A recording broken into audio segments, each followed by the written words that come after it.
أعوذ بالله من الشيطان الرجيم. بسم الله الرحمن الرحيم.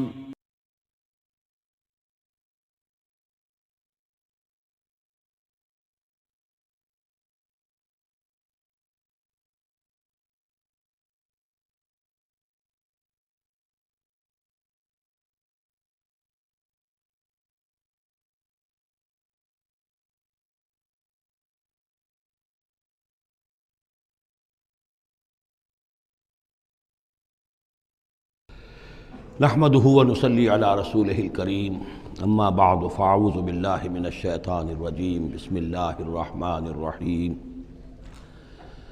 سبحان الذي اسرى بعبده ليلا من المسجد الحرام الى المسجد الاقصى الذي باركنا حوله لنريه من آياتنا انه هو السميع البصير وآتينا موسى الكتاب وجعلناه هدى لبني إسرائيل ألا تتخذوا من دوني وكيلا ذرية من حملنا مع نوح إنه كان عبدا شكورا صدق اللہ العظیم۔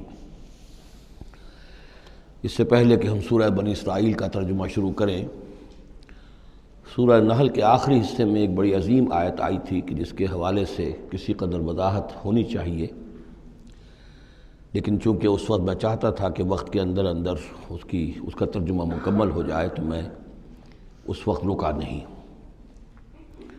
یہ آیت نمبر 125 ہے سورہ مبارکہ کی، ادع الی سبیل ربک بالحکمت والموعظۃ الحسنۃ وجادلھم باللتی ہی احسن۔ اصل میں اس میں دعوت اسلامی اور دعوت دین کے 3 مختلف لیولز کا تذکرہ ہے۔ عام طور پر اس کو ایک ہی چیز سمجھ کر لوگوں نے ترجمہ بھی کیا ہے، وضاحت بھی کی ہے، لیکن دقت نظر سے جائزہ لیا جائے تو چونکہ انسانوں میں مختلف قسم کے انسان ہیں تو دعوت و تبلیغ کے بھی اسی اعتبار سے مختلف گوشے کہہ لیجئے، مختلف لیولز کہہ لیجئے۔ مثلا یہ کہ انسانوں میں ایک چھوٹی بڑی ہی مائنورٹی ہوتی ہے جن کو ہم انٹیلیجنسیا کہتے ہیں۔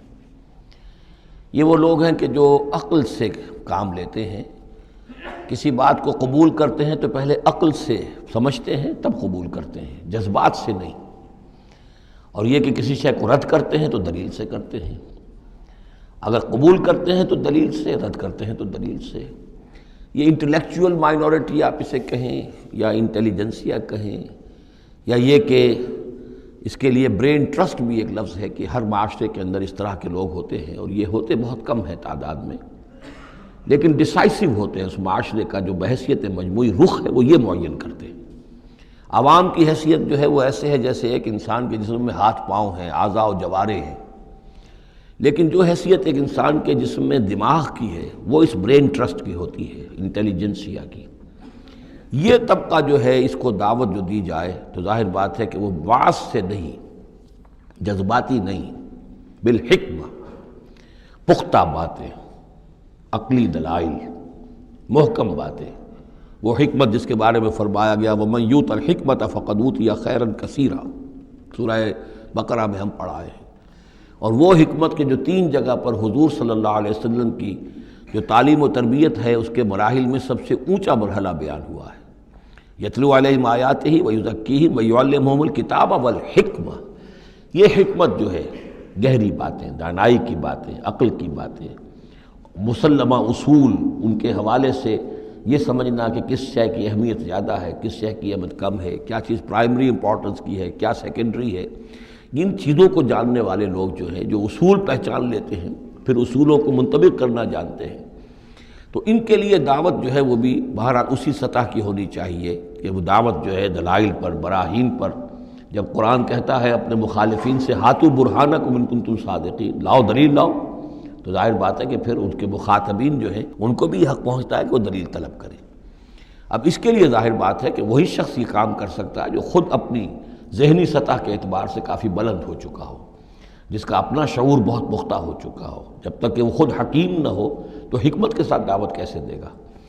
لیکن ایک ہے عام سطح لوگوں کی، عام لوگ جو ہیں جن کے دماغوں میں اس طرح کے کوئی فطور نہیں ہوتے، کوئی وہ عقل کی چھلنی لگی ہوئی نہیں ہوتی، ان کے جذبات جو ہیں اچھے، اگر جذبات اچھی بات کہی جائے تو جذباتی طور پر بھی اپیل ہو جاتی ہے۔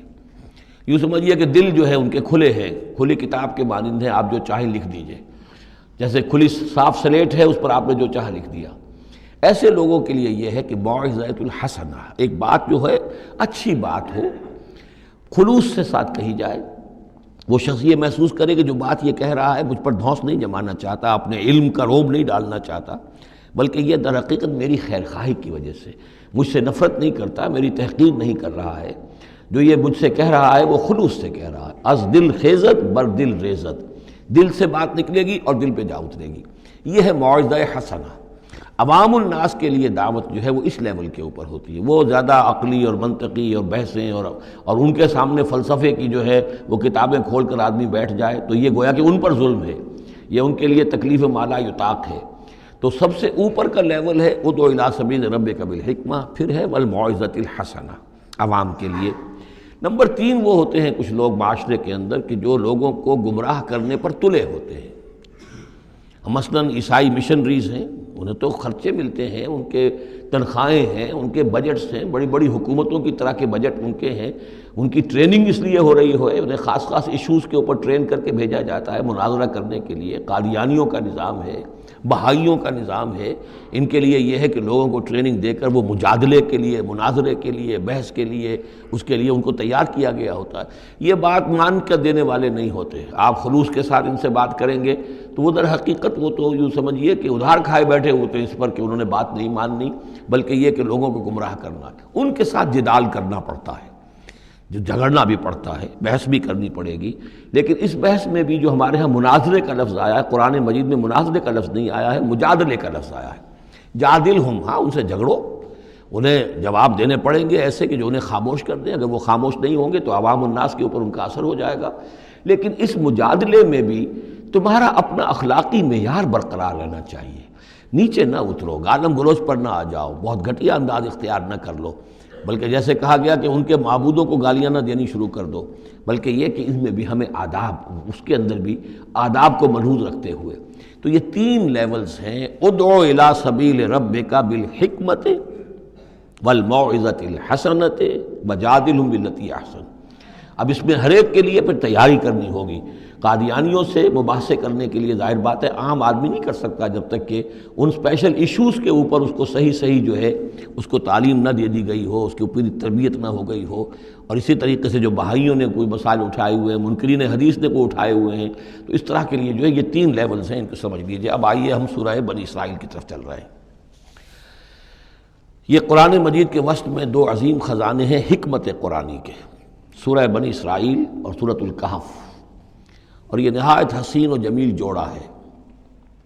اس میں جوڑے ہونے کی جو نسبتیں ہیں، نسبت زوجیت، کیا کیا مشابہتیں ہیں، کس کس اعتبار سے کمپلیمنٹری ہیں، وہ تو ظاہر بات ہے کہ میں شروع میں زیادہ وقت نہیں لے سکتا، یہ تو دوران جب ہم ترجمہ کریں گے، پڑھیں گے، بات واضح ہو جائے گی۔ لیکن 1-2 موٹی موٹی باتیں دیکھ لیجئے۔ اس سورت کا آغاز ہو رہا ہے سبحان الذی اسریٰ بعبدہ، اللہ کی تسبیح کے ساتھ۔ سورہ کہف شروع ہوگی الحمدللہ الذی انزل علی عبدہ الکتاب، الحمدللہ، اور حدیث نبوی میں آیا ہے التسبیح نصف المیزان والحمدللہ تملؤہ، نظام جو میزان معرفت خداوندی ہے وہ آدھی ہو جاتی ہے تسبیح سے، سبحان اللہ کہنے سے، اور پر ہو جاتی ہے الحمدللہ کہنے سے۔ یہ دونوں مل کر گویا کہ معرفت خداوندی کا جو بھی انسان کے پاس ہو سکتا ہے اثاثہ اور جو پونجی ہو سکتی ہے اس کی تکمیل ہو جاتی ہے۔ یہ ہم آگے چل کر المسبحات میں اس مضمون پر تفصیلی گفتگو کریں گے، لیکن یہاں نوٹ کر لیجئے تسبیح سے شروع ہو رہی ہے سورہ بنی اسرائیل اور تحمید سے، الحمدللہ الذی انزل علی عبدہ الکتاب۔ پھر یہ کہ یہاں ہے ذکر اللہ اپنے بندے کو لے گیا، وہاں ہے اللہ نے اپنے بندے پر کتاب اتاری، یہ گویا کہ ریسیپروکل معاملہ ہو رہا ہے۔ دونوں جگہ عبد کا لفظ آیا، رسول کا لفظ نہیں آیا۔ سبحان الذی اسریٰ بعبدہ، الحمدللہ الذی انزل علی عبدہ الکتاب۔ اس طرح آخر میں آپ دیکھیں گے 2 آیت قل سے شروع ہوگی، قل الرحمن ایما تدعوا فلہ الاسماء الحسنی، اسی طریقے سے آخری آیت بھی ہے۔ اور پھر اسی طریقے سے سورہ کہف کی بھی آخری 2 آیتیں قل سے شروع ہوگی۔ 4 قل ہیں، 4 قل تو سورتوں کے ہیں، قل یا ایھا الکافرون اور قل هو اللہ احد اور قل اعوذ برب الفلق اور قل اعوذ برب الناس، 4 قل بہت مشہور ہیں، لیکن یہ 4 قل جو ہیں، 2 آیتیں قل والی یہ جو سورہ بنی اسرائیل کی آیت ہیں، اور 2 آیتیں قل والی جو سورہ کہف نہایت عظیم آیات ہیں، اور ان دونوں میں بھی وہی ریسیپروکل نسبت ہوگی کی طرف کہ میں نے اشارہ کیا ہے۔ ایک اور خاص بات یہ ہے ان صورتوں میں کہ یہ اس طریقے سے انٹرلاکڈ ہے، جیسے ریل گاڑی کے 2 ڈبے ہوتے ہیں، ان کو جوڑا ہوا ہوتا ہے بیچ میں، انٹرلاکڈ ہوتے ہیں۔ یہ جو ہے وہ ختم ہوگی سورہ مبارکہ کبر ہو تکبیرا، قل الحمد للہ الذی لم یتخذ ولدا، کہو کہ قل حمد، کل تعریف اللہ کے لیے ہے جس نے کسی کو اپنا بیٹا نہیں بنایا۔ یہ آخری آیت ہے، اور اس حکم پر گویا کہ تعمیل کرتے ہوئے اگلی صورت نازل ہو رہی ہے، الحمد للہ الذی انزل علی عبدہ الکتاب ولم یجعل لہ عوجا۔ اس طریقے سے یہ دونوں جوڑے جو ہیں باہم انٹرلاکڈ بھی ہیں۔ یہ سورہ بنی اسرائیل جو ہے، اس کا پہلا رکوع اس اعتبار سے بہت اہم ہے، بہت عظیم ہے کہ اس میں بنی اسرائیل کی تاریخ کے 4 ادوار کا تذکرہ ہے جو کہ حضور صلی اللہ علیہ وسلم کی بعثت تک گزر چکے تھے۔ 2000 برس کی تاریخ ان کی ہے، جس کو کہ 4 ادوار میں یہاں 4 آیتوں میں سمو کر بیان کر دیا گیا۔ اس کا ہمارے لیے فائدہ کیا ہے کہ ایک حدیث نبوی میں آیا ہے، لَيَأْتِيَنَّ عَلَىٰ أُمَّتِي مَا أَتَىٰ عَلَىٰ بَنِي إِسْرَائِيلَ حَزْوَ النَّعْلِ بِالنَّعْلِ، میری امت پر بھی وہ تمام حالات وارد ہو کر رہیں گے جو بنی اسرائیل پر وارد ہوئے، بالکل ایسے جیسے کہ ایک جوتی دوسری جوتی سے مشابہ ہوتی ہے۔ جوتیوں کا جوڑا زمین پر رکھا ہو تو آپ کو مختلف نظر آئیں گے، جوتیوں کے رخ جو ہیں وہ مختلف ہوں گے پنجوں کے حساب سے، لیکن اگر ان کے تلووں کو جوڑ دیں گے تو معلوم ہوگا کہ ان میں کوئی فرق نہیں ہے۔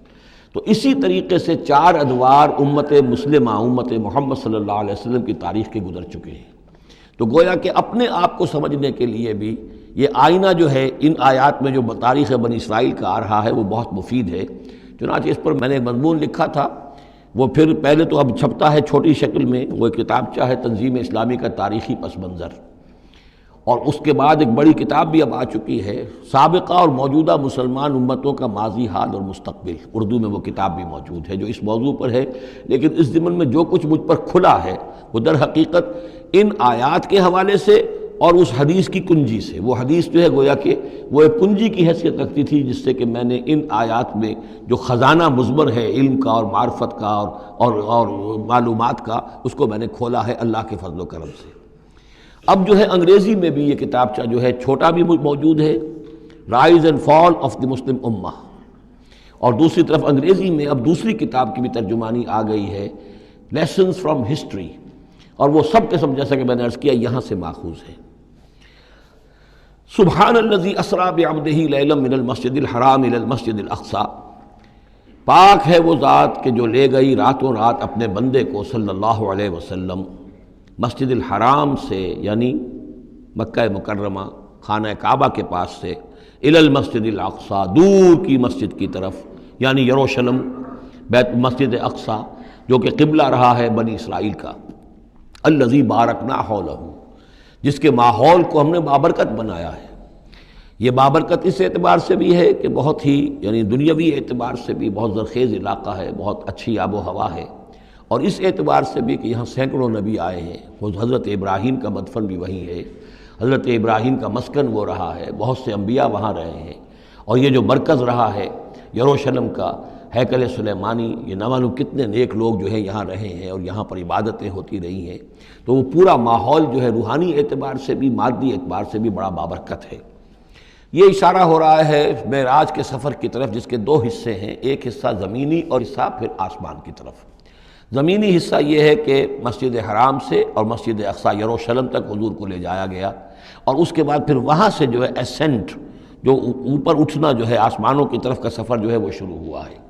قرآن مجید میں یہاں صرف اس پہلے حصے کا ذکر کیا ہے، اور اس کا خاص سبب کیا ہے؟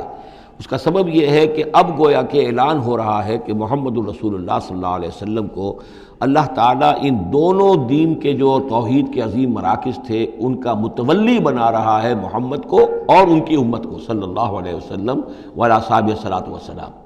اس حوالے سے آپ کو وہاں لے جایا گیا، وہاں تمام انبیاء کرام ان کی ارواح وہاں جمع ہوئیں، جو بھی ان کو اللہ تعالیٰ نے اس کو جسد دیے ہوں گے، مثالی جسد دیے، جن حقیقتوں کو ہم نہیں جان سکتے، یہ تمام جو ہے پھر متشابہات میں آ جائے گا۔ وہاں حضور نے ان کی امامت کی، پھر وہاں سے آسمان کی طرف آپ کا سفر کا جو ہے وہ عروج کا، معراج کا سفر شروع ہوا ہے۔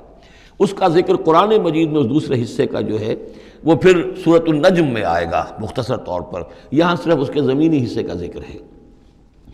سبحان الذی اسریٰ بعبدہ لیلا من المسجد الحرام الی المسجد الاقصی الذی بارکنا حولہ لنریہ من آیاتنا، تاکہ ہم دکھائیں اسے، اپنے بندے کو، محمد کو صلی اللہ علیہ وسلم، اپنی آیات۔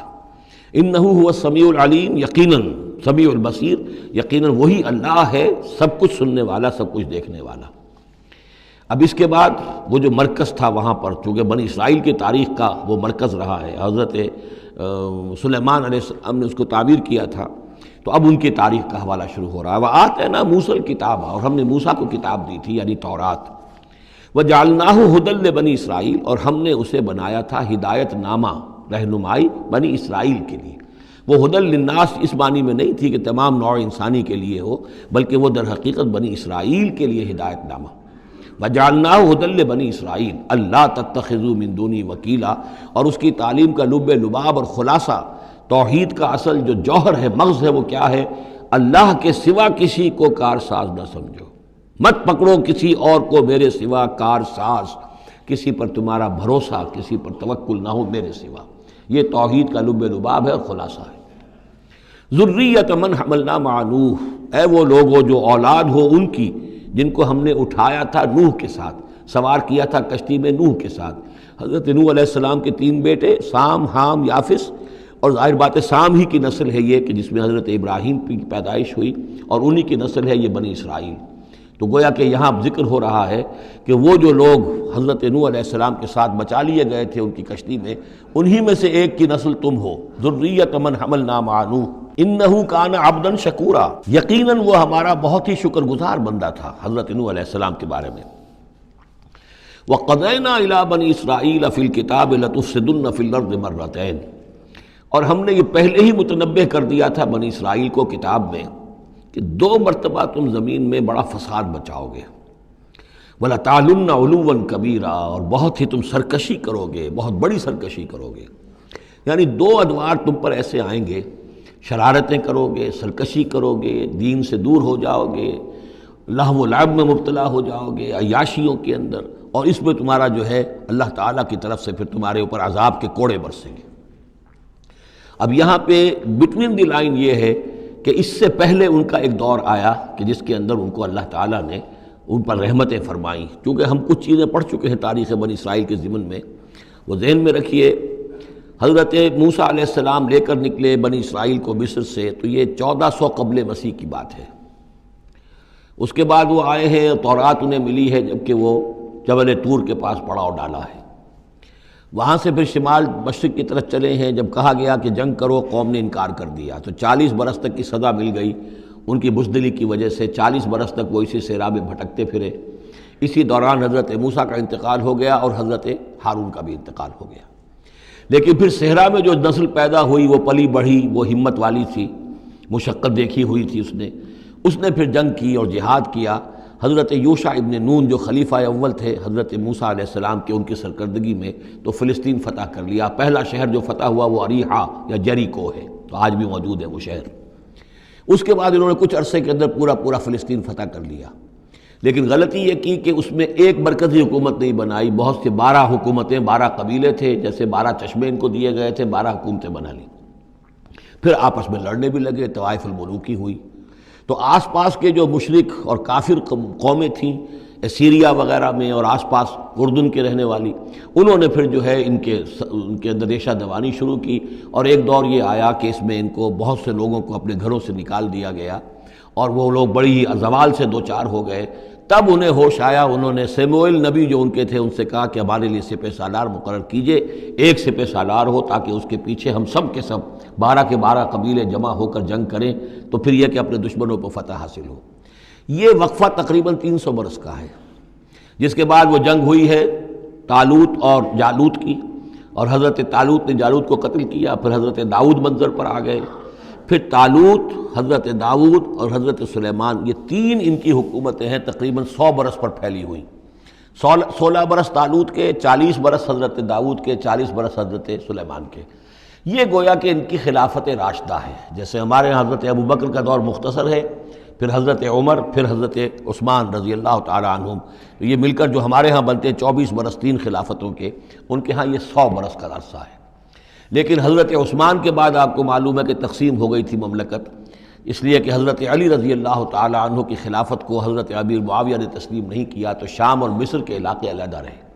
بالکل اسی طرح ہوا وہاں پر بھی کہ حضرت سلیمان کے بعد ان کے 2 بیٹوں میں جو مملکت تقسیم ہو گئی، ایک شمالی مملکت تھی جس کا نام اسرائیل تھا اور سامریہ اس کا دارالخلافہ تھا، ایک جنوبی تھی یہودا اور وہ اس کا جو ہے یا یروشلم اس کا دارالخلافہ۔ تو اس طریقے سے 2 ملک یہ بن گئے۔ یہ زمانہ ان کا ابھی عروج کا بہرحال ہے، کچھ کئی 100 برس ان کے عروج کے گزرے، پھر ان میں خرابیاں آئیں، پھر ان کے اندر شرک، مشرکانہ اوہام آ گئے، دنیا پرستی آ گئی، شریعت کا مذاق بنانا ہو گیا معاملہ، تو پھر ان پر زوال آیا۔ پہلا زوال جو آیا، پہلے اسیرینز نے شمالی مملکت جو تھی اسرائیل کی، اس کو ختم کر دیا۔ یہ کوئی ختم کیا انہوں نے اس سے کافی پہلے 700-800 برس قبل حضرت مسیح کے۔ اس کے بعد جو اصل آیا ہے نبوکڈ نظر، جو نمرود تھا عراق کا، اس کا حملہ ہوا ہے 587 قبل مسیح میں۔ انہوں نے یروشلم کو برباد کیا، 6 لاکھ کو قتل کیا، 6 لاکھ کو قیدی بنا کے لے گیا، اور یہ کہ یروشلم میں 2 اینٹیں سلامت نہیں رہنے دیں، اور ہیکل سلیمانی کو مسمار کر دیا۔ یہ ان کا بدترین دور آیا۔ تقریباً 125 برس یہ کیپٹیوٹی میں رہے بیبیلونیا میں، 6 لاکھ کو ہانک کر لے گیا وہاں پر، بدترین دور۔ تو پہلا عروج، اس کا جو کلائمیکس تھا وہ طالوت اور داؤد اور سلیمان کا دور حکومت، اور پہلا زوال جس کا یوں سمجھیے کہ سب سے نیچے کی پوزیشن یہ ہے جو کیپٹیوٹی کا دور ہے ان کا۔ اس کے بعد حضرت عزیر علیہ السلام ان میں آئے، اللہ نے بھیجا، انہوں نے دعوت اصلاح، توبہ کی منادی کی، پھر یہ لوگ کچھ ٹھیک ہوئے۔ ادھر یہ کہ ایران نے حملہ کیا تھا عراق پر اور ان کو آزاد کر دیا تھا کہ جاؤ تم، کہ خورس نے، ذوالقرنین نے، کہ تم جاؤ اور جا کر اپنا شہر دوبارہ آباد کر لو۔ تو یہ پھر آ گئے، حضرت عزیر کے ساتھ ہو کر آئے ہیں۔ تو یہ تقریباً 458 قبل مسیح میں پھر یہ دوبارہ آئے ہیں۔ تو یہ سمجھیے کہ 125 برس تک یہ جو شہر ہے اجڑا پڑا رہا ہے۔ اسی دوران میں حضرت عزیر کو اللہ تعالیٰ نے 100 برس کے لیے سلائے بھی رکھا ہے، وہ موت ان پر طاری کر دی تھی جو سورہ بقرہ میں ہم پڑھ کر آئے ہیں۔ یہ سارے واقعات کو آپ یوں سمجھ لیجئے کہ یہ علیحدہ علیحدہ ٹکڑے جو ہم نے پڑھے ان کو جوڑ لیجئے۔ بہرحال پھر ان کے اندر یہ کہ ایک نیکی کی تحریک چلی، پھر ان کے اندر لوگوں نے توبہ کی، پھر اللہ نے انہیں دوبارہ ایک عروج عطا کیا، مکابی سلطنت قائم ہوئی، اور وہ جہاں تک دنیاوی حدود ہیں، زمینی حدود، وہ حضرت سلیمان کی مملکت سے بھی بڑی تھی۔ یہ ان کا دوسرا دور عروج ہے۔ لیکن پھر ان کے اندر زوال آیا، پھر خرابی آئی، پھر وہی دنیا پرستی، وہی عیاشیاں، وہی بدماشیاں، وہی مشرکانہ اوہام۔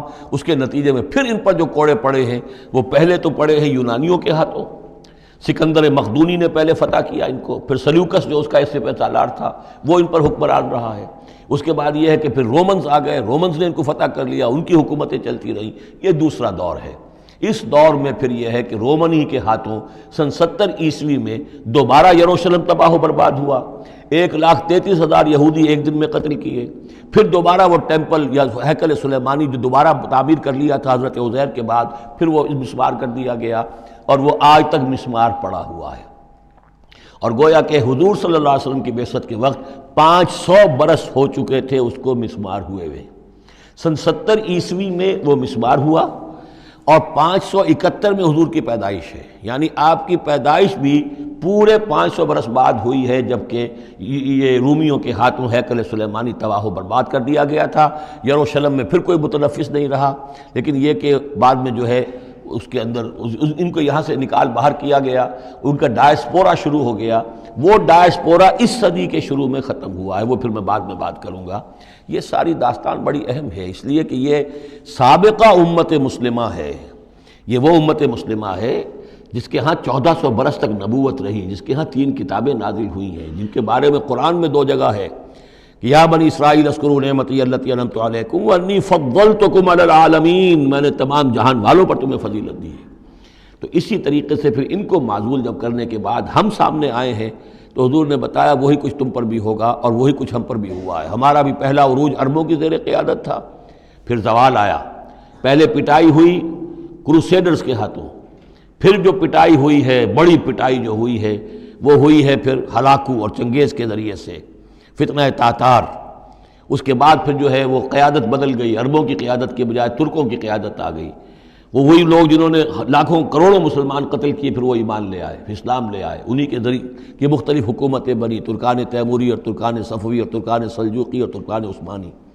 لیکن اس کے بعد پھر ان پر بھی زوال آیا، وہ ہم نے دیکھ لیا اس صدی میں گریٹ اوٹومان امپائر جو ہے اس صدی کے شروع میں ختم ہو گئی، اور ہم پر بھی جو دوسرا جو دور آیا عذاب کا وہ یورپ کی قوموں کے ذریعے سے آیا۔ کہیں انگریز آ گئے، کہیں فرانسیسی آ گئے، کہیں اطالوی آ گئے، کہیں اسپینیئرز آ گئے، کہیں ڈچ آ گئے۔ تو جیسے کہ یہودیوں پر بھی دوسرا عذاب جو آیا تھا وہ گریکس اور رومنز کے ہاتھوں، اسی طریقے سے مسلمانوں پر بھی دوسرا زوال کا دور جو آیا ہے وہ یورپین کولونیل پاورز کے ہاتھوں آیا۔ ہم نے یہ طے کر دیا تھا، پہلے ہی سنا دیا تھا بنی اسرائیل کو کہ تم اپنی تاریخ میں 2 مرتبہ بہت فساد مچاؤ گے اور بہت سرکشی کرو گے۔ فَإِذَا جَاءَ وَعْدُ أُولَاهُمَا، جب ان دونوں میں سے پہلے وعدے کا وقت آ گیا، بَعَثْنَا عَلَيْكُمْ عِبَادًا لَنَا أُولِي بَأْسٍ شَدِيدٍ، ہم نے تم پر مسلط کر دیے اپنے ایسے بندے جو بڑی سخت جنگ کرنے والے، بڑے سخت جنگجو تھے۔ فَجَاسُوا خِلَالَ الدِّيَارِ، تو وہ تمہاری آبادیوں میں، ملکوں میں گھس گئے۔ وَكَانَ وَعْدًا مَفْعُولًا، اور وہ وعدہ جو اللہ کا تھا وہ پورا ہو کر رہا۔ یعنی جب تم شرارت کرو گے، جب تم دین سے برگشتہ ہو جاؤ گے، جب تم اللہ کی کتاب کو اور اللہ کے قانون کو جو ہے وہ مذاق اور ہنسی بنا لو گے، تو پھر تم پر ہمارے عذاب کے کوڑے پڑیں گے۔ یہ میں بتا چکا ہوں، پہلے یہ کوڑے آئے اسیرینز کے ہاتھوں جنہوں نے ختم کر دیا اسرائیلی مملکت کو، پھر یہ آئے نیبوکڈنیزر کے ہاتھوں، بیبیلونینز کے ہاتھوں، جس نے کہ یروشلم کو بھی برباد کیا، 6 لاکھ کو قتل کیا، 6 لاکھ کو ساتھ لے گیا اور ہیکل سلیمانی مسمار کر دیا۔ ثم رددنا لکم الکرۃ علیہم، پھر ہم نے تمہاری باری لوٹائی ان پر۔ پھر اللہ تعالیٰ نے ان کو پھر ایک مرتبہ پھر وہ دی، سہارا دیا، چاہے وہ سہارا ایرانیوں کی وجہ سے ہوا کہ خورس یا سائرس ذوالقرنین، اس نے اب عراق پر حملہ کیا اور پھر یہاں پہ ان کو اجازت دے دی کہ تم چلے جاؤ اور جا کر اپنا شہر دوبارہ آباد کر لو، تو یہ واپس آئے۔ ثم رددنا لکم الکرۃ علیہم، پھر ہم نے تمہاری باری لوٹائی دی ان پر، وامددناکم، اور تمہاری مدد کی، بے اموال، اموال کے ذریعے سے بھی، وبنینا، اور اولاد بیٹوں کے ذریعے سے بھی، وجعلناکم اکثر نفیرا، اور پھر ہم نے تمہیں بنا دیا ایک کثیر تعداد والی قوم، تم پھلے پھولے پھر ایک بڑی پراسپرس قوم بن گئے۔ ان احسنتم احسنتم لانفسکم، تم نے اگر کوئی بھلائی کمائی تو اپنے نفس کے لیے بھلائی کمائی، اپنے لیے کمائی، اپنے فائدے کے لیے۔ وَإِنْ أَسَأْتُمْ فَلَهَا، اور اگر کوئی برا کام کیا تو وہ بھی اپنے لیے کیا، اس کا وبال تم پر دنیا میں بھی آیا اور آخرت میں بھی اس کا عذاب آئے گا۔ فَإِذَا جَاءَ وَعْدُ الْآخِرَةِ، جب وہ دوسری مرتبہ کی وہ سرکشی اور تمرد اور شیطنت تمہاری اور تمہارا جو ہے دین سے برگشتگی کا دور آیا، تو دوسرے وعدے کا وقت آیا، لِيَسُوءُ وُجُوهَكُمْ، یہاں وہ الفاظ محذوف سمجھیے، بَعَثْنَا عَلَيْكُمْ عِبَادًا لَنَا أُولِي بَأْسٍ شَدِيدٍ، وہ گویا کہ الفاظ یہاں ریپیٹ نہیں کیے گئے۔ دوبارہ پھر ہم نے تمہارے اوپر ایسے زوردار لوگوں کو مسلط کیا، لِيَسُوءُ وُجُوهَكُمْ، تاکہ وہ تمہارے چہروں کو بگاڑ دیں، تمہارے حلیے بگاڑ دیں۔ وَلِيَدْخُلُوا الْمَسْجِدَ كَمَا دَخَلُوهُ أَوَّلَ مَرَّةٍ، اور وہ داخل ہوں مسجد میں، یعنی مسجد اقصیٰ میں، ہیکل سلیمانی میں، جیسے کہ وہ داخل ہوئے تھے پہلی مرتبہ۔ جیسے بے حرمتی کی تھی بیبیلونینز نے بیت المقدس کی اور ہیکل سلیمانی کی، ایسی ہی بے حرمتی پھر کی ہے ٹائٹس رومی نے سن 70 عیسوی میں اس ہیکل کی بھی، اور ہیکل کو مسمار کر دیا۔ لِيَدْخُلُوا الْمَسْجِدَ كَمَا دَخَلُوهُ أَوَّلَ مَرَّةٍ وَلِيُتَبِّرُوا مَا عَلَوْا تَتْبِيرًا، اور یہ کہ تباہ و برباد کر دیں ہر اس شے کو جس کے اوپر بھی ان کو اختیار اور قبضہ حاصل ہو جائے۔ عَسَىٰ رَبُّكُمْ أَن يَرْحَمَكُمْ، یہ دور گزر چکے 2000 برس، یعنی ان کا سیکنڈ جو سمجھیے کہ زوال کی انتہا تھی وہ چلی آ رہی تھی 500 برس سے محمد الرسول اللہ صلی اللہ علیہ وسلم کی بعثت کے وقت تک۔ ایک عروج، ایک زوال، پھر عروج، پھر زوال، اور زوال کو 500 برس ہو گئے تھے جب کہ حضور کی بعثت ہوئی اور یہ قرآن نازل ہوا۔ ان حالات میں کہا جا رہا ہے عسیٰ ربکم ان یرحمکم، تمہارا رب اب بھی تم پر رحم فرمانے کو تیار ہے، ممکن ہے کہ تمہارا رب تم پر رحم کرے۔ وَإِنْ عُدْتُمْ، اگر تم نے وہی روش اختیار کی، وہی کفر کیا، وہی حق کو ماننے سے انکار کیا اور اعراض کیا، عدنا، پھر ہم وہی کچھ کریں گے جو ہم نے پہلے کیا تھا۔ وَجَعَلْنَا جَهَنَّمَ لِلْكَافِرِينَ حَصِيرًا، اور ہم نے کافروں کے لیے جہنم کو تو باڑا بنا رکھا ہے، جیل تو بنا رکھی ہے ہم نے جو ان سب کا احاطہ کر لے گی۔ جس طرح کہ جانوروں کے باڑے میں بند کر دیا جاتا ہے، اسی طریقے سے قید خانہ ہم نے تیار کر رکھا۔ آخرت کا قید خانہ تو ہے ہی، اس دنیا میں بھی تم پر عذاب کے کوڑے برسیں گے۔ ان ھذا القرآن یہدی للتی ہی اقوم، دیکھو اب یہ قرآن جو ہم نازل کر رہے ہیں اپنے بندے محمد پر صلی اللہ علیہ وسلم، یہ گویا کہ اب شاہ درا ہے، اللہ کی رحمت میں داخل ہونا ہے تو اس سے داخل ہونا ہوگا، اس کو مانو تو تمہارے لیے اللہ کی رحمتوں کے دروازے پھر کھل جائیں گے۔ جو بھی اللہ نے وعدے کیے ہیں اپنے اس آخری نبی اور ان کی امت کے لیے، تم بھی اس میں شامل ہو جاؤ گے، انہی کی برکتوں سے تم بھی حصہ پاؤ گے۔ ان ھذا القرآن یہدی للتی ہے اقوم، یقیناً یہ قرآن ہے جو اب راستہ دکھا رہا ہے اور رہنمائی کر رہا ہے اس راہ کی طرف جو سب سے سیدھی ہے، اقوم۔ وَيُبَشِّرُ الْمُؤْمِنِينَ، اور بشارت دیتا اہل ایمان کو، الَّذِينَ يَعْمَلُونَ الصَّالِحَاتِ، جو نیک عمل بھی کریں، أَنَّ لَهُمْ أَجْرًا كَبِيرًا، کہ ان کے لیے بہت بڑا اجر ہے، وَأَنَّ الَّذِينَ لَا يُؤْمِنُونَ بِالْآخِرَةِ۔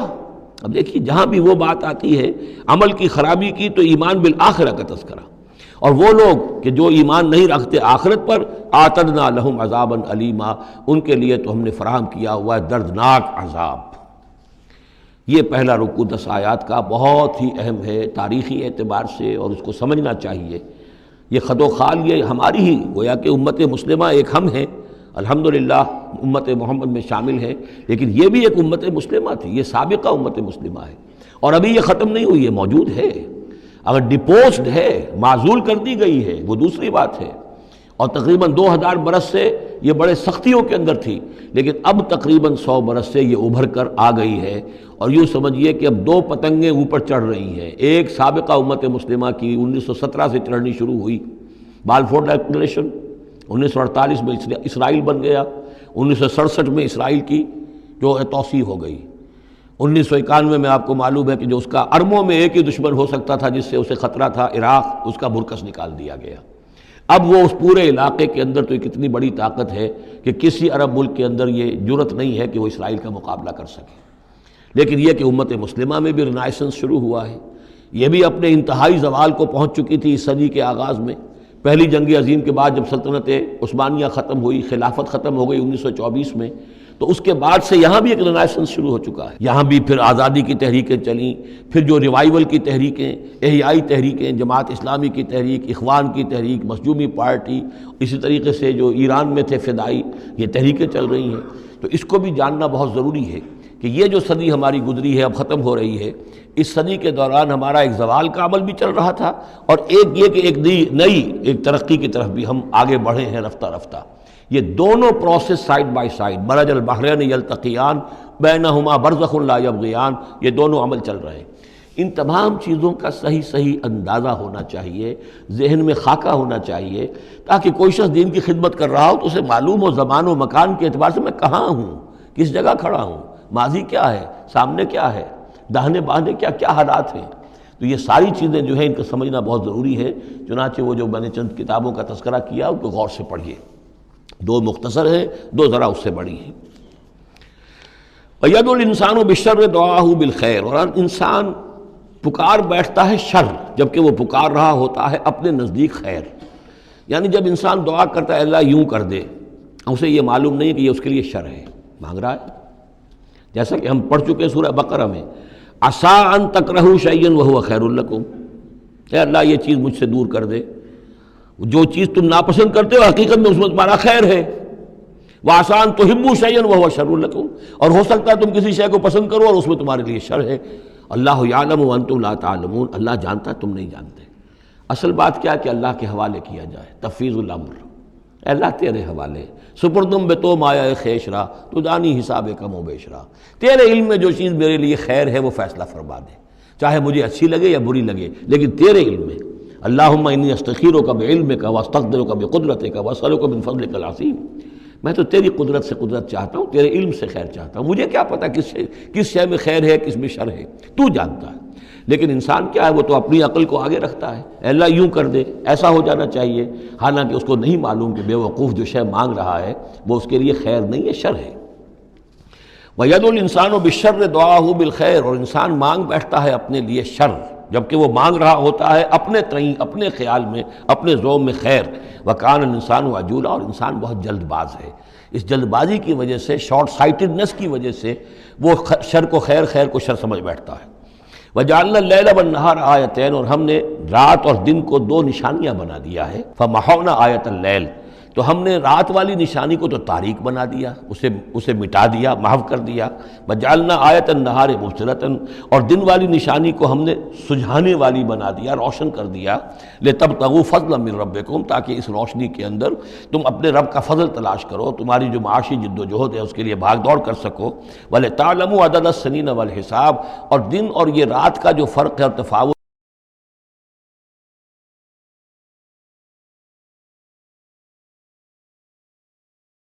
نظام الاوقات ہے. ایک دن ایک رات، ایک دن ہو گیا، پھر ایک دن ایک رات، اس طرح بڑھتے بڑھتے پھر ہفتہ بنتا ہے، جو پھر اس کے بعد جو ہے وہ مہینہ اور سال. وَكُلَّ شَيْءٍ فَصَّلْنَاهُ تَفْصِيلًا، اور ہم نے ہر چیز کو پوری طرح کھول کھول کر بیان کر دیا ہے. وَكُلَّ إِنسَانٍ أَلْزَمْنَاهُ طَائِرَهُ فِي عُنُقِهِ، اور ہر انسان کے ہم نے چپکا دیا ہے اس کی قسمت یا اس کی نحوست یا اس کی خوشبختی یا اس کی جو بھی ہے بدقسمتی، یہ سب چیزیں انسان کی اپنی گردن میں ہم نے کہیں چپکا دی ہیں. اب اللہ جانے کہ یہ کوئی واقعتاً اس کی کوئی مادی حقیقت بھی ہے، شاید کوئی گلینڈ ایسا ہو ابھی جو ابھی تک ہمارے ڈسیکشن میں نہ آیا ہو، کوئی بہت ہی مائکروسکوپک ہو، اور اس میں کوئی بڑا ہی یوں سمجھیے کہ مائکروسکوپک کمپیوٹر اللہ نے لگا رکھا ہے. یہ سب ہو سکتا ہے، کچھ ممکن نہیں کہ پھر ہمیں کہیں معلوم ہو کہ یہاں پر کوئی چیز ہے، اونقی اس کی گردن میں کوئی شے ہے کہ جو ہم نے وہاں پہ لٹکا دی ہے. وَكُلَّ إِنسَانٍ أَلْزَمْنَاهُ طَائِرَهُ، طائر کا لفظ جو آتا ہے عام طور پر تو نحوست کے لیے آتا ہے، لیکن یہ کہ اس کے ساتھ یہ جو بھی قسمت ہے، کسی کا مقسوم ہے، جو بھی اس کو ملنا ہے، یہ ساری چیزیں جو ہیں انسان کی، وہ ہر انسان کے ساتھ گویا کہ اس کی وہ کتاب ام الکتاب میں سے اللہ تعالیٰ نے جو اس کا کھاتا ہے، اس کا ڈیبٹ کریڈٹ وہ یہاں پر لگا دیا ہے. وَنُخْرِجُ لَهُ يَوْمَ الْقِيَامَةِ كِتَابًا يَلْقَاهُ مَنشُورًا، اور ہم نکال لیں گے اس کے لیے قیامت کے دن اسے ایک کتاب کی شکل میں جسے وہ پڑھے گا، کھلی ہوئی کتاب. یعنی یہیں پر شاید وہ کوئی لگا ہوا ہے، کوئی ریکارڈر ہے کہ جس کے اندر وہ سارے ہمارے افعال و اعمال ریکارڈ ہو رہے ہیں، چاہے وہ کتنا ہی مائکروسکوپک ہو، اور اس کے بعد اس کو نکال کر جو ہے وہ رکھا جائے. یہ ایک چپ کے اندر، آپ کو معلوم ہے چپسی کا تو سارا کھیل اس دنیا میں چل رہا ہے، اس میں آپ کی پوری زندگی کی فلم موجود ہے، آپ نے ایک ایک حرف جو زبان سے نکالا وہ موجود ہے، آپ کے ذہن میں جو جو خیالات آتے رہے وہ موجود ہیں، آپ کے دل میں جو جو نیتیں پروان چڑھتی رہی وہ موجود ہیں. وہ ایک چپ جو ہے کفایت کرے گا. وَكُلَّ إِنسَانٍ أَلْزَمْنَاهُ طَائِرَهُ فِي عُنُقِهِ وَنُخْرِجُ لَهُ يَوْمَ الْقِيَامَةِ كِتَابًا يَلْقَاهُ مَنشُورًا، اور کہہ دیا جائے گا اقرا کتابک، خود پڑھ لو اپنی کتاب، یہ اپنا اعمال نامہ خود پڑھ لو. کفا بنفسک اليوم علیک حسیبا، تم خود بھی آج کافی ہو کہ حساب کر لو، ڈیبٹ کریڈٹ کا حساب جوڑ لو، یہ سارا تمہارے سامنے تمہارا کچا چٹھا موجود ہے. من اہتدی فانما یہتدی لنفسہ، جو کوئی بھی ہدایت پر آتا ہے، ہدایت کو اختیار کرتا ہے تو وہ اپنے بھلے کے لیے، اپنے فائدے کے لیے. ومن ضل فانما یضل علیہا، اور جو گمراہ ہوتا ہے تو ظاہر بات ہے وہ اپنے اوپر ہی اس کا وبال لے گا. گمراہ ہوتا ہے اپنے اوپر، اپنے خلاف، اپنے اوپر ہی وبال لے گا. ولا تزر وازرۃ وزر اخری، اور دیکھو نہیں ہوگی کوئی جان اٹھانے والی کسی اور کے جان کے بوجھ کو، ہر ایک کو اپنا بوجھ خود اٹھانا ہے. جو بھی آپ کے اعمال کا انبار ہے وہ آپ کے کندھوں پر ہوگا، کوئی اور نہیں اٹھا سکے گا.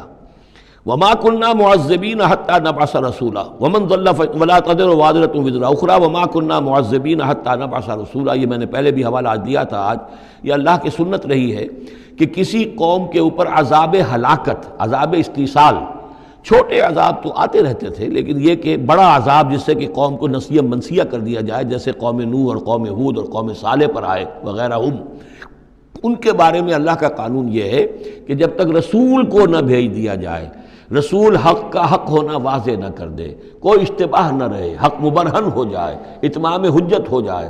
رسلا مبشرین و منذرین لئلا یکون للناس علی اللہ حجت بعد الرسل، پھر اس کے بعد عذاب آتا تھا. وما كنا معذبین حتی نبعث رسولا، ہم عذاب دینے والے نہیں رہے ہیں جب تک کہ رسول نہ بھیج دیں. وَإِذَا أَرَدْنَا أَن نُهْلِكَ قَرْيَةً أَمَرْنَا مُتْرَفِيهَا، اور جب ہم فیصلہ کر لیتے تھے کہ کسی بستی کو یا کسی علاقے کے رہنے والوں کو ہلاک کرنا ہے تو پھر ہم کھلی چھوٹ دے دیتے تھے اس کے جو مرفہ الحال لوگ ہوتے تھے، دولت والے، پیسے والے، ان کی رسی دراز کرتے تھے. فَفَسَقُوا فِيهَا، وہ خوب ادھم مچاتے تھے، فسق و فجور، لہو و لعب، عیاشیاں، بدماشیاں، اس کا بازار گرم کر دیتے تھے. فحق علیہ القول، یہاں تک کہ وہ گویا کہ بھٹی پوری طرح دہک جاتی تھی اور وہ بستی یا وہ علاقہ جو عذاب الہی کا پورے طور پر مستحق ہو جاتا تھا. وحق علیہ القول فدمرناها تدمیرا، تو پھر ہم اسے، اس بستی کو اکھاڑ کر پٹخ دیتے تھے، اللہ کی طرف سے عذاب آ جاتا تھا.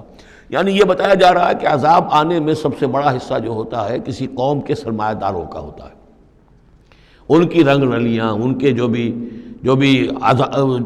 ان کے عیش اور ان کی عیاشیاں اور ان کی بدماشیاں جو ہیں، در حقیقت وہ عوام اگر روک نہیں رہے تو وہ بھی مجرم ہو گئے۔ ہاں جو روکنے والے ہیں، نہیں منکر کرنے والے، ان کو اللہ تعالیٰ بچا لیتا ہے، ورنہ یہ کہ جن لوگوں نے ان کو روکا نہیں، گویا کہ وہ انہی کے حکم میں ہیں۔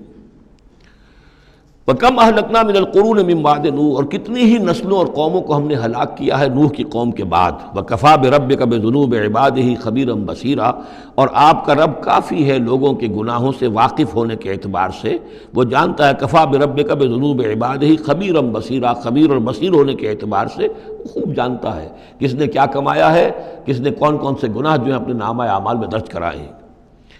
یہ جو اب آیتیں آ رہی ہیں یہ اس موضوع پر، اگرچہ یہ موضوع جو ہے قرآن مجید میں بار بار آتا ہے، لیکن یہ مقام اس موضوع کے لیے ذروہ سنام ہے قرآن کا، چوٹی یہ ہے اس موضوع پر۔ وہ موضوع کیا ہے؟ من کان یرید العاجلۃ عجلنا لہ فیہا ما نشاء لمن نرید، جو کوئی عاجلہ کا طلبگار بنتا ہے، اس دنیا ہی کا طالب ہے، یہیں کا عیش، یہیں کا آرام، یہیں کی دولت، یہیں کا نام، یہیں کی شہرت، یہیں کا اقتدار، بس یہیں کا چاہیے، یہی چاہیے۔ من کانا یرید العاجلۃ، جو ارادہ کر رہا ہے اسی کا، عجلنا لہ فیہا، تو ہم جلد دے دیتے ہیں اسے اس میں سے، کچھ دولت دے دیں گے، کچھ اور شہرت دے دیں گے، کچھ دنوں کے لیے وزیر اعظم بنا دیں گے، کچھ اور کر دیں گے، ان کی محنت جو ہے اس کو کسی نہ کسی درجے میں کامیاب کر دیں گے، لیکن دو شرطوں کے ساتھ۔ ما نشاء لمن نرید، جتنا ہم چاہیں گے اور جس کے لیے چاہیں گے۔ یہ ضروری نہیں کہ ہر شخص جو دنیا کا طالب ہے دنیا اسے مل ہی جائے۔ بہت سے ایسے لوگ ہوتے ہیں وہ ساری عمر اپنے آپ کو ہلکان بھی کر دیتے ہیں، دنیا پھر بھی ہاتھ نہیں آتی، ایسا بھی ہوتا ہے۔ یہ اللہ کا فیصلہ ہوتا ہے، جتنا ہم چاہتے ہیں جس کو چاہتے ہیں دنیا میں اس کی محنت کا نتیجہ دے دیتے ہیں۔ من کان یرید العاجلۃ عجلنا لہ فیہا ما نشاء لمن نرید ثم جعلنا لہ جہنم، پھر چونکہ وہ طالب دنیا کا تھا اس میں سے ہم نے انہیں دے دیا جتنا چاہا، پھر اس کے لیے ہم جہنم مقرر کر دیتے ہیں، یصلاھا مذموما مدحورا، اس میں وہ داخل ہوگا مذمت زدہ ہو کر اور دھکے دیے جا کر۔ اب دوسری طرف من اراد الآخرۃ، اب یہ ہے اصل شے جس کو لٹمس ٹیسٹ میں کہتا ہوں۔ ہر شخص اپنے گریبان میں جھانکے میں طالب آخرت ہوں یا طالب دنیا ہوں۔ دنیا کی بجائے یہ لفظ عاجلہ آیا ہے، دنیا بھی مؤنث ہے، ادنا قریب کی شے کو کہتے ہیں ادنا، اور اس کا مؤنث دنیا۔ عاجل جلدی والی شے، دنیا جو ہے یہ زندگی نقد ہے اور یہ فوری طور پر ہے، یہاں کی جو راحت ہے وہ بھی نقد ہے، یہاں کی تکلیف ہے وہ بھی نقد ہے، فوری طور پر محسوس ہو جاتی ہے۔ آخرت کی راحت بھی ابھی وہ بعد میں آنے والی شے ہے، اور وہاں کا عذاب بھی بعد میں آنے والا، اس لیے وہ آخرہ ہے۔ تو آخرہ کے مقابلے میں یا دنیا کا لفظ آئے گا یا عاجلہ کا لفظ آئے گا۔ من کان یرید العاجلۃ عجلنا لہ فیہا ما نشاء لمن نرید ثم جعلنا لہ جہنم یصلاھا مذموما مدحورا ومن اراد الآخرۃ وسعی لہا سعیہا وہو مومن، جو آخرت کا طالب ہو اور صرف کہنے میں نہ ہو، بات کرنے میں زبانی کلامی نہ ہو، بلکہ یہ کہ واقعتاً اس کے لیے وہ ویسی محنت کرے جیسی کہ آخرت کے لیے کرنی چاہیے، یہ شرط عین ہے۔ بس سعی لہا سعیہا، اس دنیا کے لیے کتنی بھاگ دوڑ کرتے ہو، اس کے ساتھ ذرا مقابلہ کرو، آخرت اس کے مقابلے میں کتنی قیمتی ہے، کتنی بھاگ دوڑ اس کے لیے ہونی چاہیے۔ وسعی لہا سعیہا وہو مومن، ایمان بھی رکھتا ہو اور اس کے لیے ویسی محنت کرے جیسی کہ اس کے لیے کی جانی چاہیے۔ فَأُولَٰئِکَ کَانَ سَعْیُہُم مَشْکُورًا، یہ وہ لوگ ہوں گے کہ جن کی سعی جو ہے اللہ تعالیٰ کے ہاں اس کی قدر کی جائے گی، قدر افزائی کی جائے گی۔ اللہم ربنا اجعلنا منہم، کافی کٹھن مقام ہے، آسان نہیں ہے، بڑی شرطیں ہیں جو اللہ نے لگائی ہیں۔ وَمَنْ أَرَادَ الْآخِرَةَ وَسَعَىٰ لَهَا سَعْيَهَا وَهُوَ مُؤْمِنٌ فَأُولَٰئِکَ کَانَ سَعْیُہُم مَشْکُورًا اللہم ربنا اجعلنا منہم کُلًّا نُمِدُّ ہؤلاء وہؤلاء من عطاء ربک۔ باقی یہ کہ اس دنیا کی زندگی میں تو ہم مدد پہنچا رہے ہیں ان کو بھی اور ان کو بھی، اہل ایمان کو بھی، طالب آخرت کو بھی، طالب دنیا کو بھی دے رہے ہیں۔ جب ہم نے امتحان کے لیے یہاں رکھنا ہے تو راشن تو دینا ہی ہے، کھانے پینے کے لیے تو مجرموں کو بھی اور مومنوں کو بھی اور مسلموں کو بھی کچھ نہ کچھ دینا ہے، سبسسٹنس تو ہمارے ذمے ہے۔ یہ تیرے رب کی عطا میں سے ہے، وما کان عطاء ربک محظورا، اور آپ کے رب کی عطا جو ہے وہ روکی نہیں جا سکتی۔ یعنی مسلمان یہ چاہیں کہ کافروں کو کچھ نہ دیا جائے، یہ نہیں، یہاں کا معاملہ ہم نے کھلا چھوڑا ہوا ہے، اس میں یہ کہ آپ چاہیں انہیں کچھ نہ ملے، وہ یہ آپ کی بات پوری نہیں ہوگی۔ انظر کیف فضلنا بعضهم علی بعض، دیکھو کیسے ہم نے بعض کو بعض پر فضیلت دی ہے، دنیا میں مال و اسباب میں دی ہے، ذہنی صلاحیتوں میں دی ہے، اور مختلف اعتبارات سے فضیلتیں دی ہیں۔ وَلَلْآخِرَةُ أَكْبَرُ دَرَجَاتٍ وَأَكْبَرُ تَفْضِيلًا، لیکن آخرت جو ہے وہ درجے کے اعتبار سے اور فضیلت کے اعتبار سے بہت بڑی ہوگی۔ یہاں کتنا فرق پڑ جائے گا، کوئی محل میں رہ رہا ہے، کوئی کٹیا میں رہ رہا ہے۔ اچھا وہ 20 سال رہ لے گا محل میں، یہ 20 سال رہ لے گا کٹیا میں، کتنا فرق پڑ گیا۔ لیکن وہاں جو ہے ہمیشہ ہمیشہ کے لیے رہنا ہے، روح و ریحان و جنت نعیم، جنات و عدن میں، یا ہمیشہ کے ہمیشہ رہنا ہے جہنم کے اندر، وہ کتنا فرق ہوگا۔ یہاں کا کیا فرق ہے؟ کچھ بھی نہیں، مرنا اسے بھی ہے اسے بھی ہے، چاہے اس کے لیے بڑے سے بڑے ڈاکٹر موجود ہیں اور یہ کہیں پہ جا کے علاج کرا لے، موت اس کو بھی آئے گی، موت اس کو بھی آ جائے گی۔ زیادہ زیادہ یہ اسے حسرت رہے گی کہ میں علاج نہیں کرا سکا، بس اللہ اللہ خیر صلی اللہ، لیکن کیا سب جن کو جو علاج کرا سکتے ہیں ان سب کو شفا ہو جاتی؟ کتنے ہی ہیں لاکھوں روپیہ خرچ کر کے آتے ہیں، اس کے بعد بھی وہ شفا تو نہیں ہوتی۔ لا تجعل مع اللہ الہا آخر، اللہ کے ساتھ کسی اور کو الہ نہ بناؤ۔ فتقعدا، پھر تمہیں بیٹھ رہنا پڑے گا مذموماً مخذولا، مذمت زدہ ہو کر اور اللہ کی جناب سے بے توفیق بنا کر۔ اللہ تعالیٰ جو ہے خذلان الہی، مخذولا، بے یار و مددگار چھوڑ دے گا۔ پھر اس کے بعد یہ دو رکوع جو ہیں یہ بہت اہم ہیں، جیسا کہ میں نے عرض کیا تھا، یہ حضرت عبداللہ ابن عباس رضی اللہ تعالیٰ عنہما کے نزدیک یہ تورات کی تعلیم کا نچوڑ ہے، 10 commandments، the Quranic version of 10 commandments۔ تورات میں جو احکام عشرہ آئے تھے اس کا یہ قرآنک ورژن ہے جو یہاں پر آ رہا ہے۔ اس کا خلاصہ ہم پہلے پڑھ چکے ہیں سورہ انعام کے آخری حصے میں، یہاں ذرا وہی باتیں ہیں کہ ذرا تفصیل سے آئی ہیں۔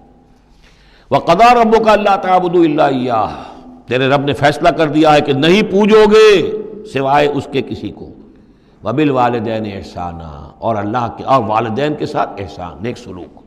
یہ چوتھا مقام آ گیا جہاں کہ اللہ، تیسرا مقام آیا ہے، چوتھا مقام سورہ لقمان میں آئے گا، اللہ کے حقوق کے فوراً بعد والدین کے حقوق۔ اما یبلغن عندک الکبر، اگر پہنچ ہی جائیں وہ دونوں بڑھاپے تک تمہارے پاس، احدہما، وہ اکیلے کوئی ایک ان میں سے، او کلاہما، یا دونوں، یعنی والدین اس بڑھاپے کی اور ضعیفی کی عمر کو پہنچ گئے، یا والد فوت ہو گئے والدہ ضعیفی کی عمر کو پہنچ گئی، یا والدہ فوت ہو گئی والد ضعیفی کی عمر کو پہنچ گئے، یا دونوں کے دونوں ضعیفی کی عمر کو پہنچ گئے۔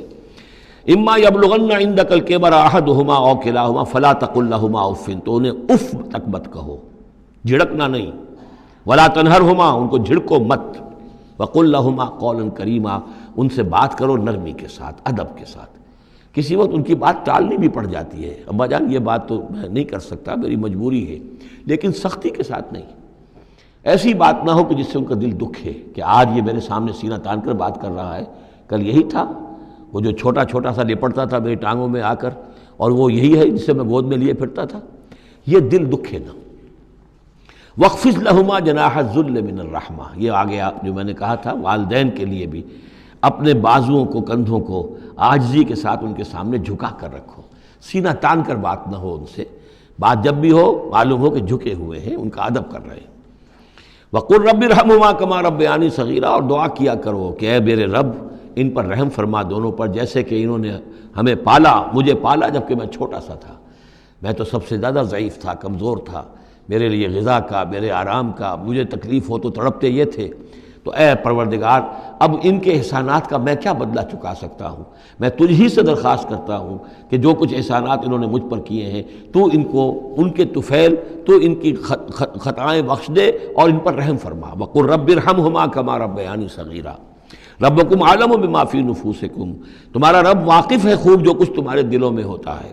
ان تکونوا صالحین فإنہ کان للأوابین غفورا، اگر تم واقعی نیک ہوگے تو یقیناً اللہ تعالیٰ تم میں سے جو واقعی اللہ کی طرف رجوع کرنے والے ان کے لیے غفور ہے۔ اس میں اشارہ ہے کسی وقت بوڑھے والدین، جیسے کہ ہم پڑھ آئے کہ لا یعلم من بعد علم شیئا، وہ کبھی بچوں کی سی آتے نوت کر آتی ہیں، پھر کبھی وہ ایسی باتیں کہتے ہیں کہ جو نہیں کی جا سکتی، کہیں روکنا بھی پڑتا ہے، ٹوکنا بھی پڑتا ہے، لیکن یہ کہ اگر مجبوراً کہیں ایسی بات کرو اور کرو ادب کے ساتھ، سختی نہ ہو، تو پھر یہ کہ اللہ تعالیٰ جانتا ہے تمہاری نیت کو، کہ تم اگر اپنے والدین کی یہ بات نہیں مان پا رہے ہو، تمہاری مجبوری ہے، وہ تم جانتے ہو، اللہ تعالیٰ کے علم میں ہے، تو اللہ غفور اور رحیم ہے۔ وَآتِ ذَا الْقُرْبَىٰ حَقَّهُ، اور قرابت داروں کو بھی ان کا حق ادا کرو، والمسکین، اور مسکین کو، وابن السبیل، اور مسافر کو، ولا تبذر تبذیرا، اور نام و نمود کے لیے اپنی دولت مت اڑاؤ۔ تبذیر جو ہے اسراف سے بہت بڑا جرم ہے۔ اسراف یہ ہے کہ ضرورت سے زائد خرچ کیا جائے۔ کھانا آپ کی ضرورت ہے، وہ کھانا ایک سالن روٹی سے بھی آپ کی غذا پوری ہو سکتی ہے، لیکن 4 کھانے، یہ اسراف ہے۔ کپڑا آپ کی ضرورت ہے، لیکن وارڈروب بھری ہوئی ہیں کپڑوں سے، یہ اسراف ہے۔ جتنے آپ کے لیے لازم ہے، ضروری ہے، وہ رکھیے۔ اور تبذیر یہ ہے کہ بلا ضرورت خرچ کرنا، صرف نام و نمود کے لیے، اپنی دولت کی نمائش کے لیے، شادیوں پر خرچ ہو رہا ہے اور کس قدر ہو رہا ہے، دھوم دھڑکا ہے، کوئی اس کی ضرورت نہیں ہے، یہ ہے تبذیر۔ ولا تبذر تبذیرا، اپنی دولت کو نام و نمود کے لیے مت اڑاؤ۔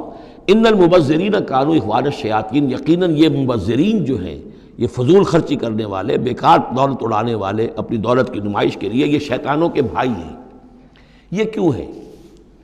یہ بات جب میری سمجھ میں آئی تھی تو بہت قرآن مجید کے ایک اعجاز کا ایک پہلو مجھ پر منکشف ہوا تھا کہ وہ جو آیت ہم پڑھ چکے سورہ مائدہ میں، شیطان کیا چاہتا ہے؟ انما یرید الشیطان ان یوقع بینکم العداوۃ والبغضاء فی الخمر والمیسر، شیطان یہ چاہتا ہے کہ تمہارے مابین دشمنی پیدا کرے، بغض پیدا کر دے شراب اور جوئے کے ذریعے سے۔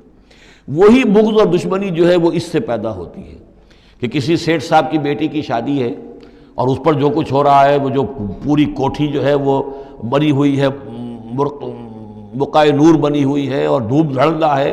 اچھا، اسی سیٹھ صاحب کا کوئی شوفر بھی ہوگا، کوئی پہرے دار ہوگا، کوئی مالی ہوگا، کوئی اس کا خانسامہ ہوگا، اس کی بچی شاید بوڑھی ہو رہی ہو، اس کے ہاتھ پیلے نہیں ہو رہے ہیں، کیا ہوگا اس کے دل میں؟ کیا چھریاں نہیں چل رہی ہوں گی اس کے دل میں؟ کیا پھر محبت پیدا ہوگی یا نفرت پیدا ہوگی؟ پھر تو ایسا ہوگا کہ جب اس کا داؤ چلے گا، یہ پیٹ پھاڑے گا اپنے اس سیٹھ کا اور لے کر جائے گا۔ یہ ہے وہ دشمنی ڈالنے والی بات، تبذیر جو ہے، جس سے کہ دشمنی پیدا ہوتی، طبقاتی شعور پیدا ہوتا ہے، ہیوز اور ہیو ناٹس کے درمیان ایک جو خلیج ہے وہ زیادہ سے زیادہ جو ہے گہری اور چوڑی ہوتی چلی جاتی ہے۔ وَكَانَ الشَّيْطَانُ لِرَبِّهِ كَفُورًا، اور یقیناً شیطان اپنے رب کا بہت ہی ناشکرا تھا۔ وَإِمَّا تُعْرِضَنَّ عَنْهُمْ ابْتِغَاءَ رَحْمَةٍ مِّن رَّبِّكَ تَرْجُوهَا، اور اگر تمہیں اعراض کرنا ہی پڑ جائے ان سے، یعنی قرابت دار ہے، کوئی اور آپ سے کوئی سائل آ گیا ہے، کوئی اور ہے جو آپ سے کوئی مدد چاہ رہا ہے، اگر آپ کو اعراض کرنا ہی پڑ جائے، کیوں؟ ابتغاء رحمت من ربک ترجوہا، کہ خود تم اپنے رب کی رحمت کے ابھی امیدوار ہو، یعنی اس وقت تمہارے پاس کچھ نہیں ہے، تم بھی امید میں ہو کہ اللہ تعالیٰ تمہیں بھی نواز دے، تمہارے پاس کچھ نہیں ہے، تو اگر اپنے قرابت داروں سے یا ان سے اعراض کرنا پڑ رہا ہے، فَقُلْ لَهُمْ قَوْلًا مَيْسُورًا، تو بات ان سے وہ کرو کہ جو بڑی نرم ہو، شرافت کے ساتھ، انہیں جھڑکو نہیں۔ وَلَا تَجْعَلْ يَدَكَ مَغْلُولَةً إِلَىٰ عُنُقِكَ، اور نہ تو اپنے ہاتھ کو باندھ لو اپنی گردن کے ساتھ، یہ اصل میں کنایا ہے، استعارہ ہے بخل سے، کہ ہاتھ بندھا ہوا ہے، اس ہاتھ سے کچھ نکل ہی نہیں سکتا، کسی کو کچھ خیر جو ہے وہ مل ہی نہیں سکتا۔ وَلَا تَبْسُطْهَا كُلَّ الْبَسْطِ، اور نہ ہی ہاتھ کو کھول دو پورا کا پورا، یعنی یہ کہ بسا اوقات انسان کے اندر نیکی کا جذبہ اتنا جوش کھاتا ہے کہ سب کچھ اللہ کی راہ میں دے کر خود فقیر ہو جائے، یہ بھی نہیں، بلکہ یہ کہ ایک اعتدال کی رعایت ہونی چاہیے۔ فَتَقْعُدَ مَلُومًا مَحْسُورًا، ایک وقت میں جذبات کے رو میں آ کر تو یہ سب کچھ کر بیٹھے، اور بعد میں تم جو ہے بیٹھے رہو گے الزام کھائے ہوئے اور ہارے ہوئے، اور پھر ہو سکتا ہے کہ الٹا یہ خیال ہو کہ کیا حماقت میں کر بیٹھا، مجھے جو ہے ذرا اس میں اعتدال کی روش اختیار کرنی چاہیے تھی۔ اس میں بسا اوقات ایسا ہوتا ہے کہ انسان یہ سمجھتا ہے کہ یہ غریب آدمی میرا رشتہ دار جو ہے، میں اس کی کسی نہ کسی طریقے سے اب اس کے حالات بگڑے ہوئے ٹھیک کر ہی دوں، لہذا وہ اپنی امکانی حد تک مدد کر رہا ہے، لیکن حالات ٹھیک نہیں ہو رہے اس کے، تو فرمایا ان ربک یبسط الرزق لمن یشاء ویقدر، یہ جو ہے کسی شخص کے اوپر رزق کشادہ ہو جانا اور کسی کے اوپر رزق کی تحقیق ہو جانا، یہ تمہارے اختیار میں نہیں ہے، یہ تیرے رب کے اختیار میں ہے، اللہ کے اختیار میں ہے، لہذا اپنا سا فرض ادا کرو جو تم کر سکتے ہو، معقول طریقے سے، معتدل طریقے سے، متوازن طریقے سے وہ کرو، تم یہ نہ سمجھو کہ تم کسی کے حالات کو بدلنے پر قادر ہو۔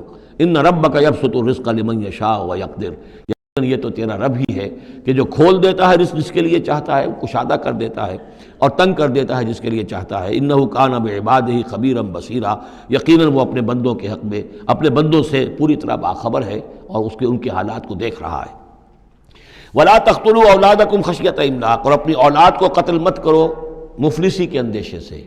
اب یہ جو ہمارے ہاں برتھ کنٹرول کی پوری تحریک ہے پوری دنیا میں، اور مالتھوس صاحب کے زمانے سے جو تحریک چلی تھی، اور یہ کنٹرول جو ہے آبادی کا، پاپولیشن کنٹرول، تو اگرچہ ہم یہ تو نہیں کہہ سکتے کہ اس کی ساری شکلیں حرام مطلق ہیں، بعض شکلیں اس کی جائز ہیں، اور اس کے لیے ہم صرف یہ کہہ سکیں گے کہ وہ مکروہات میں شامل ہیں، لیکن یہ کہ ایک تحریک کی حیثیت سے در حقیقت یہ نفی ہے ایمان کی۔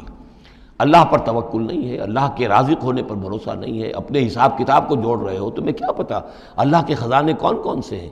ابھی کچھ عرصے پہلے ہمیں پتہ ہی نہیں تھا کہ سمندر کے اندر سے کیا کچھ غذا نکل آئے گی اور کتنی عمدہ غذا ہوگی۔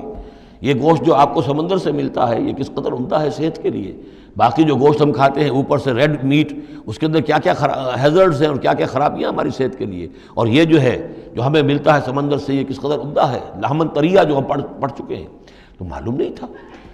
اسی اعتبار سے جان لیجئے کہ تم اپنی اولاد کو قتل نہ کرو، اگرچہ جو بھی یعنی یوں سمجھیے کہ کنٹراسیپٹیو میتھڈ جو ہیں اس کے اوپر قتل کا اطلاق تو نہیں ہوگا، البتہ یہ کہ اگر باقاعدہ ایبارشن ہوتی ہے تو وہ تو یقیناً قتل ہی کے زد میں آئے گی۔ وَلَا تَقْتُلُوا أَوْلَادَكُمْ خَشْيَةَ إِمْلَاقٍ نَحْنُ نَرْزُقُهُمْ وَإِيَّاكُمْ، ہم ہی ان کو بھی رزق پہنچائیں گے اور تمہیں بھی ہم دیتے ہیں۔ تم سمجھتے ہو کہ تمہیں رزق خود اپنے ذریعے سے مل رہا ہے، یہ رزق ہم نے ہے جو تمہیں دیا ہے۔ إِنَّ قَتْلَهُمْ كَانَ خِطًا كَبِيرًا، یقیناً ان کو قتل کرنا جو ہے بہت بڑی خطا ہے۔ وَلَا تَقْرَبُوا الزِّنَا، اور زنا کے قریب تک مت جاؤ۔ اب یہاں پر یہ نہیں کہا کہ زنا مت کرو، زنا سے تو بہت فاصلے پر رہو، keep at a safe distance. وَلَا تَقْرَبُوا الزِّنَا، اس کے قریب تک نہ جاؤ، إِنَّهُ كَانَ فَاحِشَةً وَسَاءَ سَبِيلًا، یقیناً یہ بہت بے حیائی کا کام ہے اور بہت ہی برا راستہ ہے۔ وَلَا تَقْتُلُوا النَّفْسَ الَّتِي حَرَّمَ اللَّهُ إِلَّا بِالْحَقِّ، اور مت قتل کرو اس جان کو، انسانی جان کو جسے اللہ نے محترم ٹھہرایا ہے مگر حق کے ساتھ۔ حق کیا ہے؟ قاتل کو قتل کیا جائے گا، اس کی جان لے لی جائے گی، اس کے قتل کے بدلے خون کے بدلے خون، یا مرتد ہے اس اسلامی ریاست میں اسے قتل کر دیا جائے گا، یا یہ کہ زانی یا زانیہ ہے شادی شدہ اس کو رجم کیا جائے گا، یا یہ ہے کہ اور بھی کوئی قتل کی جو ہے جس کے اوپر یہ کہ عائد ہو جائے، کافر ہے حربی ہے، ہر کافر نہیں، جس کے ساتھ اعلان جنگ ہے اسے قتل کیا جائے گا، یہ ہے بالحق۔ ومن قتل مظلوما، اور جسے قتل کر دیا گیا مظلوم طور پر بغیر یعنی کسی حق کے ظلم سے، فقط جعلنا لولیہ سلطانا، تو اس کے ولی کو ہم نے ایک اختیار دیا ہے، اس کے اختیار ہے اب جو مقتول ہے اسلامی قانون میں اس کے ورثاء کو اختیار حاصل ہے، چاہے تو وہ قاتل کی جان لے لیں، اصرار کریں اس پر کہ ہم خون کا بدلہ خون، جان کا بدلہ جان لیں گے، چاہے اسے معاف کر دیں، اور چاہے تو خوب بہا لے کر اور جو رقم لے کر جو ہے اس کو معاف کر دیں۔ یہ تین شکلیں ہیں، لیکن اختیار ان کے پاس ہے، حکومت کے پاس نہیں ہے، کوئی جج یہ فیصلہ نہیں کر سکتا، کوئی صدر مملکت جو ہے اس کا مختار نہیں ہے، جو ہمارے دستور میں ان کو اختیار دے رکھا ہے وہ اسلام کے صریح منافی ہے۔ یہ تو در حقیقت اختیار ہے صرف مقتول کے ورثاء کا۔ فلا یسرف فی القتل، تو وہ بھی قتل میں حد سے تجاوز نہ کرے، یہ نہ کرے کہ ایک آدمی قتل کیا اس کے قبیلے والوں نے ہم ان کے 10 قتل کریں گے، نہیں، یہ نہیں، بلکہ یہ کہ ایک قاتل جو ہے در حقیقت قتل کے بدلے اسی قاتل کی جان لی جائے گی۔ انہو کان منصورا، اس کی مدد کی جائے گی، یعنی جو بھی مقتول کے ورثاء ہیں ان کی مدد کی جائے گی۔ ریاست کا کام یہ ہے کہ وہ قاتل کو تلاش کرے، قاتل کو پکڑے، مقدمہ چلائے، اس پر ثبوت فراہم کرنا، یہ سارا ریاست کا کام ہے، لیکن مقدمے میں مدعی ریاست نہیں ہے۔ ہمارے ہاں غلطی یہ کہ اسٹیٹ ورسس وہ قانون جو مقدمہ بنتا ہے اس میں مدعی حکومت ہوتی ہے، یہ نہیں ہے، ریاست نہیں ہے، بلکہ مدعی جو ہے وہ مقتول کے ورثاء ہیں اسلام میں قتل کے مقدمات میں۔ وَلَا تَقْرَبُوا مَالَ الْيَتِيمِ إِلَّا بِالَّتِي أَحْسَنُ، یہ آیت ہم پہلے بھی پڑھ چکے ہیں، اور یتیم کے مال کے قریب تک بھی مت آؤ مگر بہترین طریقے سے، اس کی حفاظت کرو اور اس کو سنبھال کر رکھو، اس کو ضائع نہ کرو، اسے کھانے اور ہڑپ کرنے کی کوشش نہ کرو، حتیٰ یبلغ اشدہ، یہاں تک کہ وہ اپنی پوری قوت کو پہنچ جائے، پوری جوانی کو پہنچ جائے، سمجھ کو پہنچ جائے، بالغ ہو جائے۔ وَأَوْفُوا بِالْعَهْدِ، اور عہد کو پورا کرو، ان العہد کان مسئولا، یقیناً عہد جو ہے، معاہدہ جب بھی ہو جائے اس کے بارے میں مسئولیت ہے، اللہ کے ہاں جواب دہی کرنی پڑے گی، باز پرس ہوگی۔ وَأَوْفُوا الْكَيْلَ إِذَا كِلْتُمْ، اور جب بھی تم ماپو تو پورا ماپو، پیمانہ پورا بھرو۔ وَزِنُوا بِالْقِسْطَاسِ الْمُسْتَقِيمِ، جب تولو تو پوری سیدھی ترازو کے ساتھ تولو۔ ذَلِكَ خَيْرٌ وَأَحْسَنُ تَأْوِيلًا، یقیناً یہی بہتر ہے، اور انجام کے اعتبار سے بھی دیانتداری کے ساتھ پورا ناپ کر، پورا تول کر اگر تم دے رہے ہو معاملہ، تو پھر جو بقیت اللہ ہے، پھر جو بھی اللہ کی طرف سے تمہیں نفع ہو جائے گا اس میں بہت برکت ہوگی، اس میں بہت خیر ہوگا۔ احسن تاویلا ولا تخف ما ليس لك به علم ان السمع والبصر والفؤاد كل اولئك كان عنه مسؤولا۔ اس آیہ مبارکہ کے بارے میں انشاءاللہ کچھ تفصیل سے مجھے گفتگو کرنی ہے۔ بارک اللہ لی ولکم فی القرآن العظیم ونفعنی وإیاکم بالآیات والذکر الحکیم۔